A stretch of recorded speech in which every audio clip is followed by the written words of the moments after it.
Welcome to another issue on Turn 6 Garage. Today we're discussing the 1-year ownership anniversary of the 2005 Mercedes A200 manual. Now, a year and a half ago, I bought this bucket of bolts in South Melbourne when it didn't start, in a parking spot with donut for a rear tyre and in very, very shabby condition for the sum total of $800.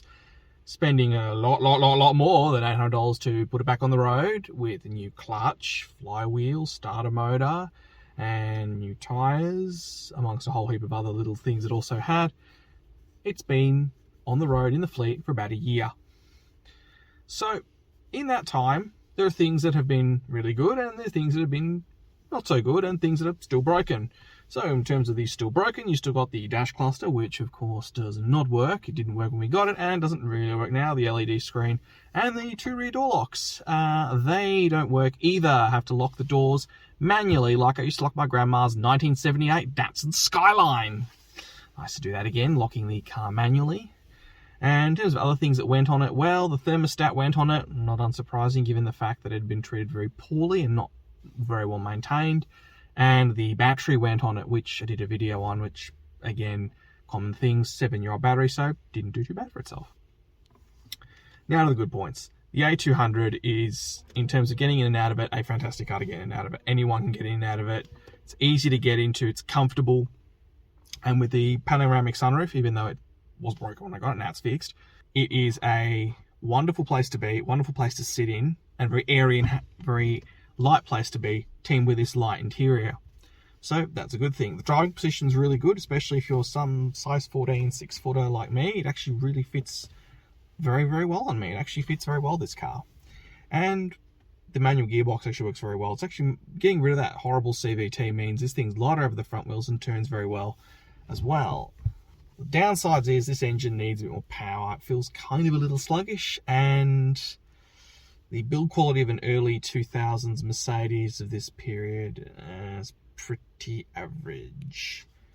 Really, when you sit in my 97 E230 and you sit in this, it doesn't feel like progress, that's for sure. But where to now with the A200? Well, there's a lot of cars that have been sitting around in my fleet because Uber Car Share's gone. And there's been a car that you'll see in the next few weeks that was the logjam for all this, that needed a lot of work. That was meant to be a car share car, but isn't, and probably will go back to rental duties. And this one's been, I've only done about 4,000 Ks in it, 3,500, 4,000 Ks in it. So, probably going to be driving it a lot more. Although, not sure exactly how many more Ks I'll do this year in it, but it's definitely going to be doing a lot more Ks in the next 2 years for sure, this car. But more on that later. The A200 has done a pretty good job. Was it really worth spending about $10,000 to resurrect a manual Mercedes A-Class? If you're an automotive masochist like me and you love odd, strange cars, yes, absolutely it was worth the money spent, because it's a very strange car that doesn't really exist. The only other A200 I've seen was another base spec A200 without a sunroof, and it was also pretty average to say the least. I haven't seen an A200 turbo with a manual. I've seen a B200 turbo with a manual, which I didn't buy, thankfully, for multiple reasons, even though I really wanted to. And I get a car that's very strange and unusual. So, yeah. And given the climate of used cars now, most second-hand cars that get traded in are piles of junk. And you're going to spend money on them anyway, so why not spend it on something unusual, like this one? So, the A200 has been a great car otherwise.